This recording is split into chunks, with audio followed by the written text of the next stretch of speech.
Welcome to Kenton's videos. Enjoy the video. In this video, I will explain how to make rice flour easily at home. First, gather your ingredients and equipment. You'll need uncooked rice, a powerful blender or coffee grinder, and a fine mesh sieve. This process is straightforward and yields fresh flour for your culinary needs. Making your own rice flour is a cost-effective and simple way to ensure you always have it on hand for various recipes, from baking to thickening sauces. To begin, measure about 2 cups of uncooked rice, such as long grain or medium grain. Rinse it thoroughly under cold water until the water runs clear.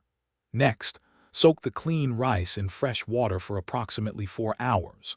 After soaking, drain the rice well and spread it out on a clean cloth or baking sheet to air dry completely. This step is crucial for achieving a fine flour texture.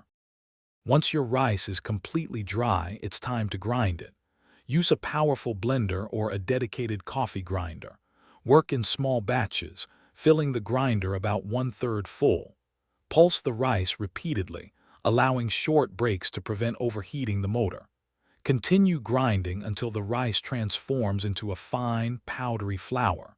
Consistency is key here for quality results. After grinding, sift your homemade rice flour through a fine mesh sieve to remove any larger, unground particles. Don't discard these. Simply return them to the grinder and process them again until they are fine.